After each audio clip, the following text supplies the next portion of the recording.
আমরা আজকে rapid action battalion 7 নির্বাহী ম্যাজিস্ট্রেট সহকারে ভোক্তা অধিকার, কৃষি বিপণন কর্মকর্তা এবং বিএসটিআই সহকারে যৌথ একটি মোবাইল কোর্ট পরিচালনা করছি।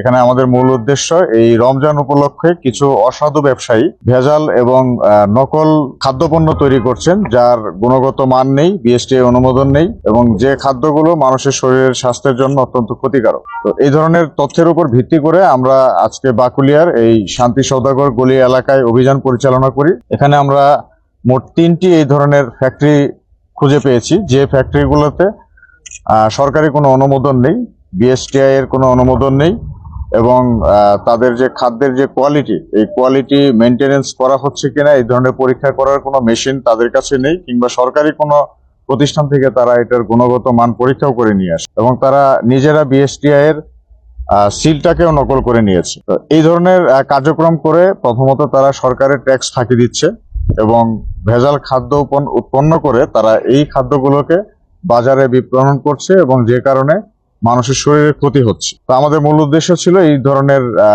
অসাধু ব্যবসায়ীদেরকে খুঁজে বের করা এবং তাদের শাস্তির আওতায় আনা। তো এই বিষয়ে শাস্তির বিষয়টা আমাদের নির্বাহী ম্যাজিস্ট্রেট মহোদয় তিনি এটা ঘোষণা করবেন।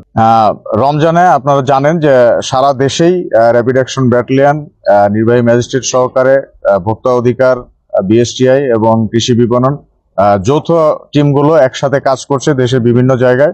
চট্টগ্রামেও সব জায়গায় কাজ করছে, আজকে করা হচ্ছে এবং এটা কন্টিনিউ করবে ইনশাল্লাহ। এই ধরনের প্রতিষ্ঠানগুলো, এটা তো আসলে কোনো অথরাইজড প্রতিষ্ঠান না, একটা বিল্ডিং দেখতে পাচ্ছি, বিল্ডিং এর মধ্যে তারা এই ম্যানুয়ালি তারা নিজেরা এটা তৈরি করে নিয়েছে। তো এখানে প্রতিষ্ঠানে আগে জরিমানা করা হয়েছে, এবার কিন্তু ম্যাজিস্ট্রেট মহোদয় আরো বেশি জরিমানা করেছেন। তো আমাদের উদ্দেশ্য মানুষকে সচেতন করা এবং কিছুটা শাস্তি দেওয়া, যাতে ভবিষ্যতে এই ধরনের অপরাধের সাথে তারা জড়িয়ে না যায়। তবে বারংবার এই কাজটা করলে অবশ্যই তাকে আরো কঠোর শাস্তি দেওয়া হবে। না, এখন গ্রেপ্তার করা হয়নি, এখানে যাদেরকে পাওয়া হয়েছে মালিক পক্ষ তাদেরকে শাস্তি, যেহেতু জরিমানা করা হচ্ছে এই জন্য তাদের যারা কর্মী আছে তাদেরকে আর গ্রেপ্তার করা হয়নি। আমরা তাদের সহযোগিতায় এখানে আমরা মোবাইল কোর্ট পরিচালনা করলাম, সাথে আমাদের ভোক্তা অধিকার, বিএসটিআই এবং কৃষি বিপণন কর্মকর্তা উপস্থিত ছিলেন। তো এখানে আমরা 3টি প্রতিষ্ঠানে আমরা জরিমানা করেছি। প্রথম প্রতিষ্ঠানে আমরা জরিমানা করলাম, এখানে আমরা 1 লক্ষ টাকা জরিমানা করেছি। এরপরে আরেকটি প্রতিষ্ঠানে গিয়ে আমরা 1.5 লক্ষ টাকা জরিমানা করেছি। এরপরে আমরা আরেকটি প্রতিষ্ঠানে গেলাম, সেখানে দেখলাম যে তাদের লাইসেন্সও নেই এবং তারা অস্বাস্থ্যকর পরিবেশে তারা